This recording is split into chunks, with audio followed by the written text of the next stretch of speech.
Memories series.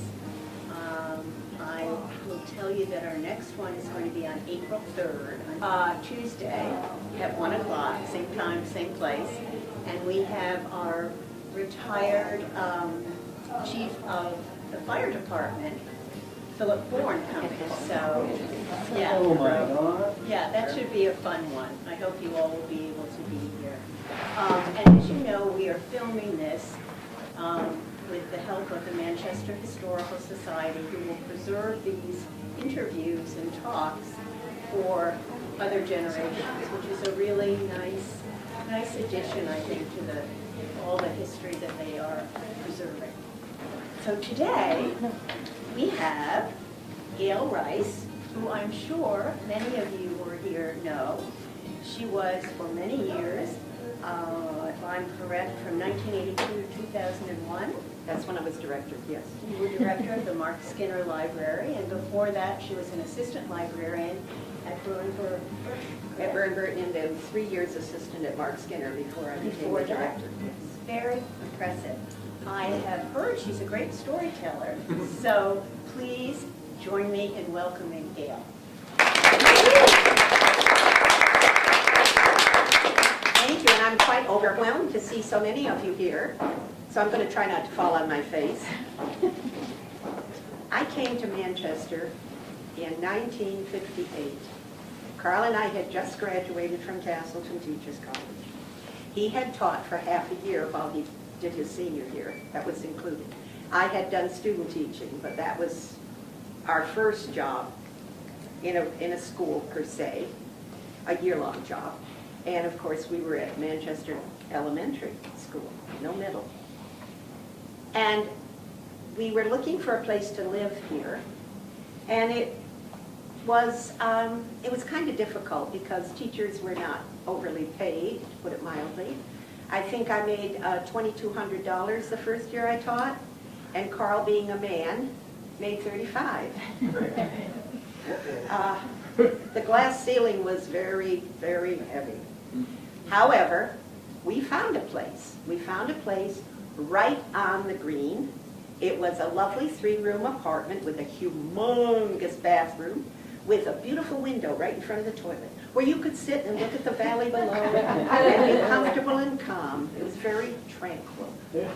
And it belonged to Eleanor Thompson.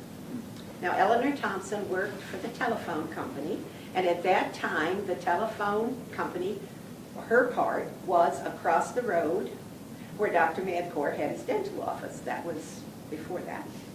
So all she had to do was get up in the morning and dress and whiz across the street and go to work and whiz back. And she had this apartment, and she hadn't rented it before, so she had just redone it.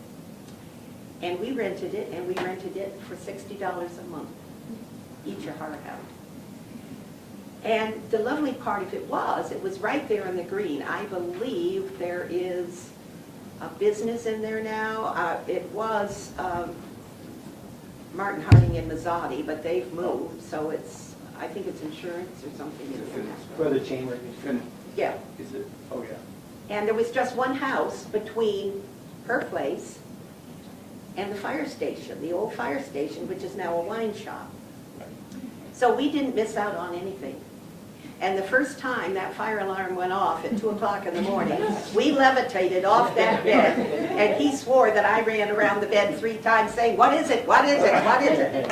But we got very used to it. We didn't turn a hair when it went off, whenever. But we always knew, because at that time, they had a blackboard in the firehouse where they wrote where the fire was.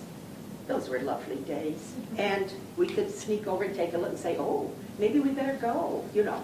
We always knew where the fire was.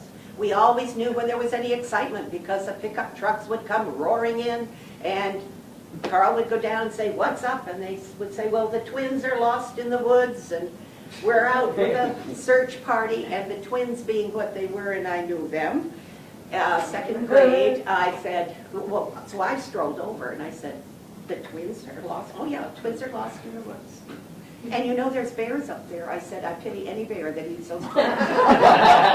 It's going to have indigestion for the next 100 years. Well, they searched all night. No twins. In the morning, they gathered for coffee and get their strength back so they could Go back and look. The father of the twins helped with the search. Long about the time they were ready to head into the woods, out of the woods come the twins, strolling along like it was just any old day. And they said to them, "Where have you been?" In the woods. "Well, didn't you hear us crying and screaming and, you know?" "Well, we heard the noise, so we got scared and we climbed a tree." So the two little devils were sitting up in a tree while all this went on. Didn't come down till summer, till morning. The funny part of the whole thing was the father billed the town for the time he spent searching in the woods for his twins. And at first everybody got kind of mad about it, and then the humor of the whole situation hit people. Needless to say, he didn't get paid, but it created a lot of laughter and turned a sour situation into something funny. That was one thing. Eleanor was a character if there ever was one. She was wonderful. She was the hardest working person, not woman, person I have ever laid eyes on. She married Harold Thompson. She was from Canada. She was French-Canadian. She married Harold. He was born with half his arm missing. His parents owned the house on Cemetery Road, where Kathleen James lives now, where we lived for 18 years. And they had a farm. And the big barn that's up near Happy Days Preschool was their barn. And the field was open then, and that's where they pastured their cows. Brought them in at night, and there was a barn at the end of our property, or their property, and that's where they spent the night. The L on the house was a dairy. And Eleanor milked, Eleanor hayed, Eleanor delivered milk, Eleanor worked like a dog. Harold died of cancer fairly young, which left her with 2 young kids. And Junie Thompson, her mother-in-law, I guess, was a very difficult woman, and I'm putting it nicely. So she moved the kids to her aunt's house, which was the house on the green that we had the apartment in. So she lived below us, and we lived above. And that woman could swear. I mean, she made a pirate seem like nothing. Every other word she'd blast off. But she had a heart of gold. She would do anything for you. She was lovely to us. She was a good, good person. Her best friend was Teresa Zullo, who taught 8th grade at the school. And my husband taught the other 8th grade. They were great pals. Teresa was a big woman. She had a lot of trouble with her feet and her legs. She had the most beautiful face you can imagine, with long eyelashes. And in the morning, Carl would go in with a cup of coffee for her, and they would talk, and she would say, "Carl, dear, do you suppose you could take my," eyes fluttering, "do you suppose you could take my noon duty today? My feet are killing me." And he'd say, "Of course, Teresa." So he ended up doing her noon duty as well as his own, but he didn't care. Everybody loved Teresa. She was a terrific teacher, and she was Eleanor's best friend. We also quote her. Yes. Yeah. One day, Teresa told me, howling with laughter, she said, "I was across the street having coffee with Eleanor, and her son, Junior, Sonny, came in, and something had gone wrong, and he was furious, and he swore something fierce. And Eleanor rose up out of her chair, and she said, 'You shut your mouth. We will not have that kind of talk in this house. I don't ever want to hear you swear like that again. Say you're sorry.' 'I'm sorry.' And he left. And Teresa said to her, 'Eleanor, you swear every other word. How can you possibly tell him he can't swear?' And Eleanor said, 'In my house, you do as I say, not as I do.' And that's the way it was. But every time I got sick, and of course it was my first year teaching, and I caught every germ that went by, because I had no resistance built up, she would be up the stairs she was a great believer that port wine would cure everything. And in those days, I did not drink. And I had a bad indigestion problem. And she came up the stairs and said, "What is the matter? I have heard that toilet flush about 400 times. And I said, "I'm horribly sick. I've been throwing up. I'm really sick." "Not to worry," she said. "I've got the cure." I said, "What kind of a cure is that?" "I'll bring it up." So she brought a small water glass full of port wine. And I said, well, thank you, thinking she'll leave, I'll pour it. I'm standing here till you drink it. Oh. Well, I drank it, and I will tell you in 25 minutes I was cured. It worked. When Carl got home, I was up getting his supper. If anyone had mentioned food, the whole 24 hours I would have died, and everything was fine. So I swear by, you got an indigestion problem, you pick up a stomach bug, take port wine, it'll cure you. That's amazing. There were also other characters, and I love people, and I love characters. And we had 4 or 5 sort of elderly men, I don't mean old, I mean late middle years, around town who loved to imbibe and frequently were seen staggering about the streets, occasionally picked up by the police. And one of them, his name was Ferp Lake. And anybody who's been around any time knows the name. And Ferp had pretty good future. He was a terrific baseball player. And I understand from what I was told that he really could have had a career, maybe with a minor team, but he could have. But he took to drink at an early age, and he much preferred it to anything else. And he had a habit of just showing up at Eleanor's back door and saying, I'm coming down off a drunk, Eleanor, and I need to work today. I need to sweat it off. Can I mow your lawn? Yes, and he'd be out there mowing away to beat the band, and she'd take in glasses of iced tea and water to wash out his system. So they were pals. Well, Ferb had a habit of hanging out on the bench in front of Purdy's shoe store. And that's where the bus came in. That was where you bought your bus ticket, was at Purdy's. And he'd sit out there, and particularly in the summer, and he was apt to make a few comments at the people who got off the bus and passed in front of him. And he was totally harmless. He was a gentleman, really, except when he was in his cups. So one day I drove in, and the Grand Union was right next to Purdy's shoe store at that time. And when I drove in, the bus came in right behind me, and I pulled in, and I sat there, and there was Ferb sitting on the bench. And a very nice-looking middle-aged woman got off the bus and walked in front of him to go into the shoe store. And I saw his mouth move, but I couldn't hear what he was saying. Well, you could tell by the way she flounced in the door. She was not a happy camper. A few minutes later, up drove a police car with 2 policemen in it. And I thought, this is going to be fun. I'm watching this.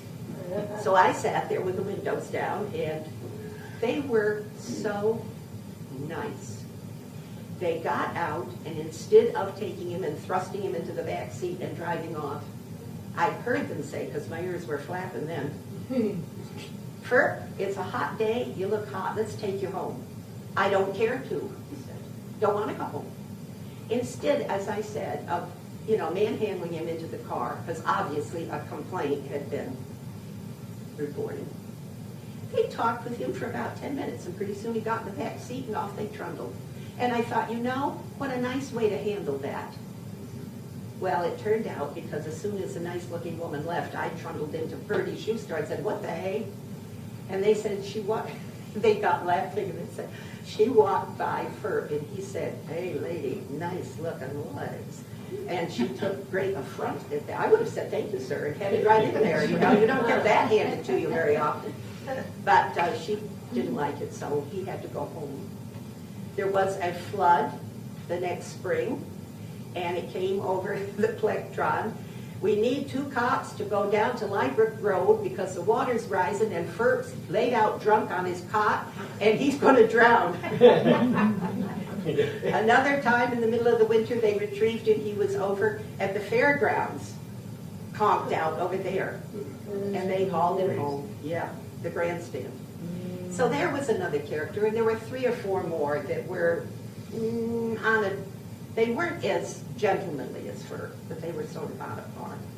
And one hot day, one of them, who in the summer wore overalls and rubber boots that came up with the tops turned down, no shirt, went up by the park where there was the little place, a little building where 2 lovely ladies handed out pamphlets and directions and what have you. And he got right in front of it, and the strap broke on his overalls, and down they went because they were held up with one strap, and it seemed that Ferb had forgotten his underwear that day. And clucking and the squawking from that place was on a par with somebody throwing a rock in a hen house. It was pretty wild.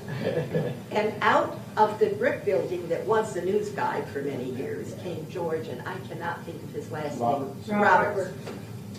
And he took hold of this gentleman and hauled him in and pinned up his overalls. And he came back out with his 2 bags and went off up the street. But I understand it took the women quite some time to calm down after that one. And unfortunately, I was not in my kitchen window when that happened, because I would have had the whole scene right before my eyes, but I missed it, and it really disappointed me. Okay. There were a lot of town characters, and 2 of them were taxi drivers. One was Nola Nole, who was shaped like a short barrel. And her mouth was almost on a par with Eleanor Thompson's, but Eleanor was a little more crafty. And the other was Mrs. Elliott. And I never heard her first name. I always thought it was Mrs. Florence. And she was a big lady. And I'm no oil painting by any means, but I will tell you, she was not what you would call beautiful. And of course, they were in competition with each other, and sometimes it got a little hot. And Nola was a character under her own right. I mean, on her own, never mind Mrs. Elliott. And when my son worked for Briggs Fowler Insurance, started working there, they were in the office on Bonnet Street. And he handled Nola's insurance. And she'd call him up. Seth, Nola. Yes, Nola, what can I do for you today? I'm bringing my check.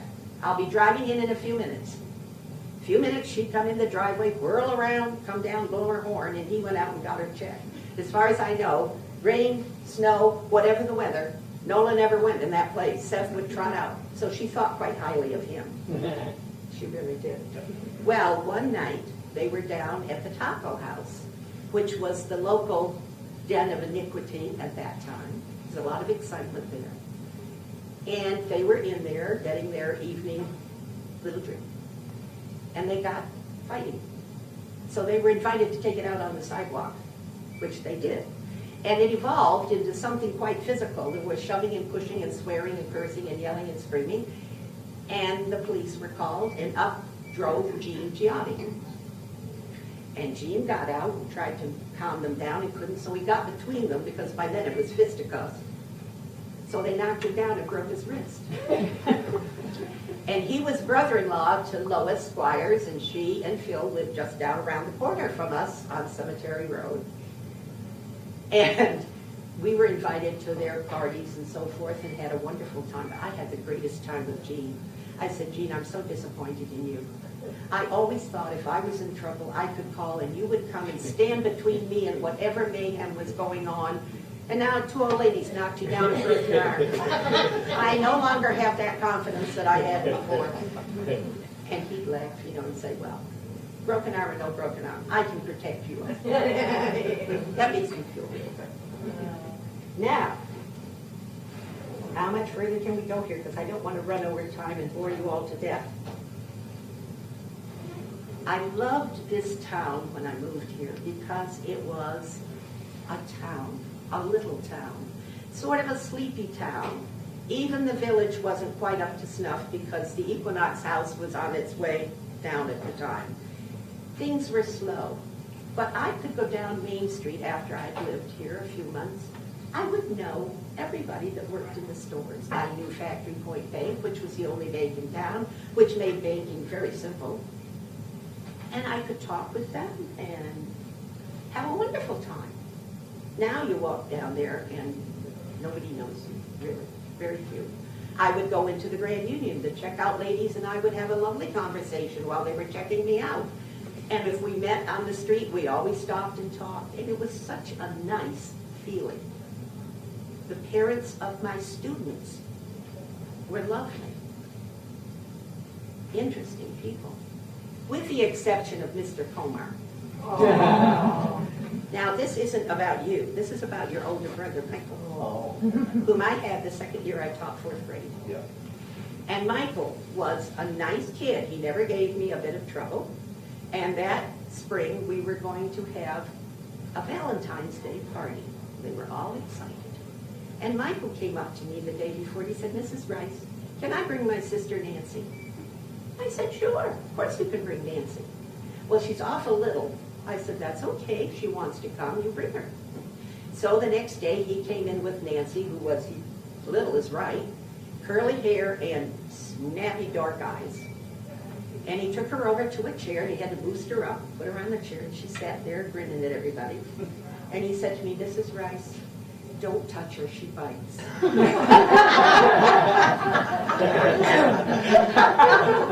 a perfectly straight face. I bet you, Vivi, I won't touch her. Well, I'd never known her to bite, but she might have bitten Michael. Probably. And another one I could talk about is Leroy Hayes, Oh, yeah. whom I had the same year, 4th grade. And he was bigger than I was at the time. I think at the time I weighed 102 pounds. And he had a very bad habit, but the trouble is it always made me laugh. When I was lining the kids up to go in or out for recess or whatever, he'd come up behind me and he'd pick me up. And he could do it. He was a strapping kid. He was taller than I was. And he'd say, now what you going to do, teacher? And I'd say, I'm going to pound you on top of your head if you don't put me down this very instant. And the first couple weeks that I was teaching, he and I had a very quiet but serious confrontation about work that was supposed to be done in school. And he allowed us how he guessed he wouldn't do it. And I said, you know, it's immaterial to me, Leroy, whether you do it now or you do it at 4:30 this afternoon. So the choice is yours. And he looked at me and I looked at him, and he picked up his pencil, and the work got done. And we never had any more trouble, except he would pick me up. And afterward, when I was no longer teaching, he would run into my husband and he'd say, hey, Mr. Rice, how's your old lady? And the old lady was probably 24 years old. But you know, to this day, he's huge now.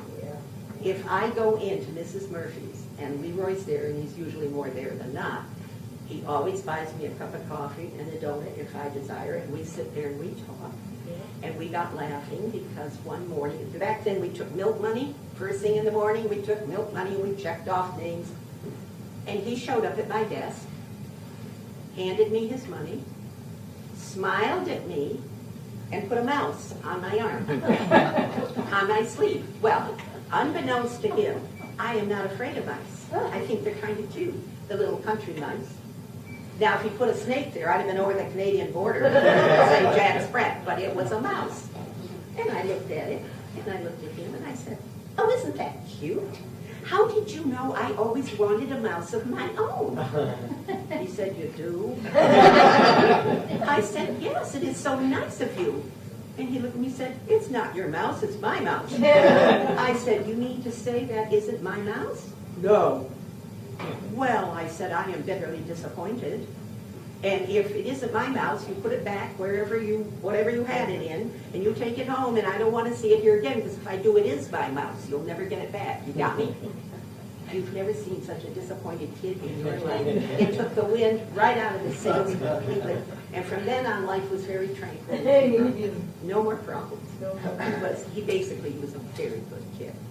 And I was lucky to have such good kids. And I'm going to end with a story that I was not going to talk about, but my brother in Florida was talking with me on the phone this morning, and I told him this story, and he said, oh my God, you've got to tell that one. That's hilarious. I had been the director of the Mark Skinner Library about 2 years when Oscar V. Johnson, Jr., and he was president of the Board of Trustees, and my good friend, and a handsome, handsome man, asked me if I would be willing to be guest speaker for the Lions Club big get-together that they had once a year up at the Marble Edge, where they came from all corners of the state, and the high potentate came down and handed out awards. I said, will I get to eat? Yes. Okay, I'll do it, I said. What do you want me to talk about? Well, the library. So I sat down and I wrote a brief history and where I wanted to see the library go, what I wanted to try to accomplish with that library in the time that I was there. And I verbalized it to him. Good, he said. So comes the night, he shows up in his Lincoln Continental, all dressed to the nines with that pure white hair, and he was pretty spiffy. And I was, I wore my usual rags, dressed him up a little bit, but I was ready to go, and off we went. Well, we got up there, and I was sitting at the head table. I had no idea that there were going to be at least 100 men come. I was the only woman in that room, and I was surrounded by all these men looking at me. So I smiled. And the guest from Montpelier or wherever was sitting down the line at the head table, and when he was introduced, he told a joke. Now, I like jokes, you know that, but I don't like filth. He told the most terrible, awful, dreadful joke. And all these men are looking at me, you know, to see if I go, oh, so I just kept a totally blank face like I didn't hear it. But I really was dying to get up and say, well, now that was very interesting, but let me tell you about, you know, but I didn't. So come time I stood up and I gave my speech, and I ended by saying, I have some cards here that I'd be happy to sell you so that you can have a membership to the library. $10 a piece. I mean, talk about cheap. I sold 20 cards. But I think they expected me to stand up and go, and I didn't, because I don't mind speaking to people at all. And if it's 100 men, it's 100 men. Who cares? So they gave me a standing ovation. The evening ended well. And Oscar said, well, it's only 9:30, and we're all pumped up and dressed up. It's too bad they have to go home. What'll we do? I said, we'll go to the taco house. I've never been there, and I'm dying to go in there. Really? I said, have you ever been there? Well, let's go. So he parked his Lincoln Continental next to the building, and we went into the taco house. And the bartender happened to be a young woman that used the library quite frequently. And when we went in all talked up, and me in my heels, her jaw dropped to her chest, and she said, Mrs. Rice, what are you doing here? I said, I've come to give a speech on Mark Skinner Library, so everybody listen up.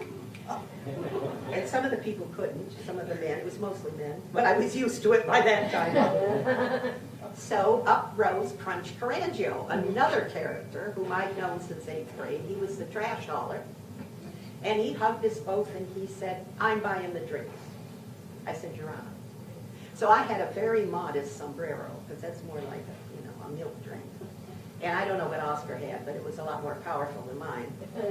And we sat there and we chatted and we talked and we laughed. And it was about 11 o'clock when we decided maybe Oscar better take me home and go home to Cecile. So he let me out and I went in and Carl said, for crying out loud, did that meeting last this long? I said, oh no, it's through at 9:30.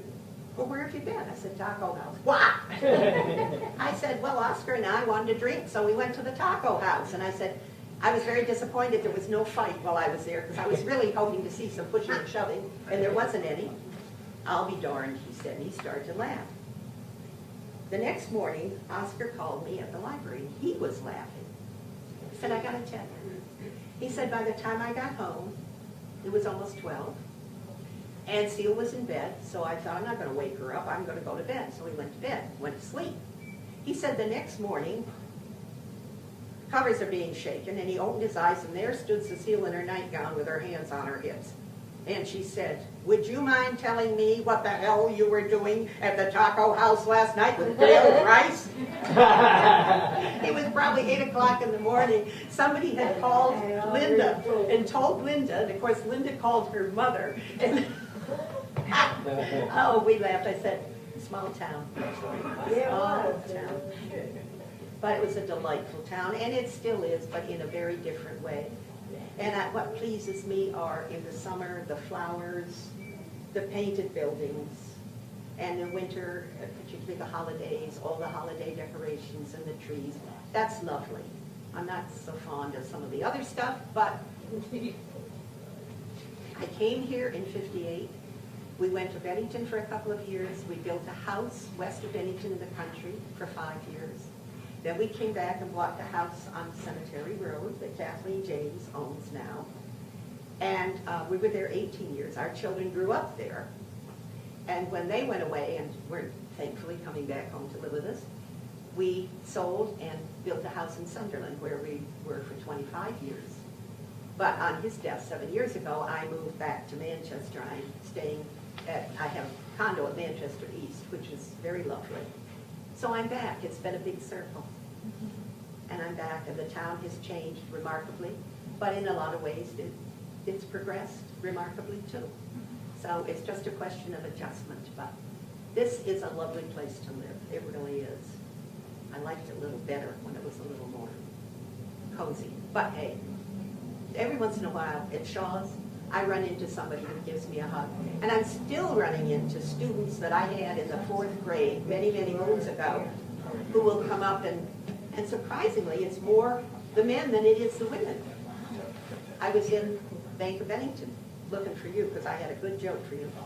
And one of them tapped me on the shoulder, and I turned around, this big hairy guy with the beard. It was one of the Marrows from Mount Tabor. Oh, sure. With Oh, Jerry. yeah. Yeah, Ricky. Big hug. Ricky. Ricky. Yeah. Ricky. Hello. I haven't seen him since 1963. Yeah. So we had a good time. Anyway, we're running out of time, and I'm glad you came, and I hope I didn't bore you too much. And it's good to see you all, because I see so many familiar faces, and it's really nice to see you. Thank you. Thank you.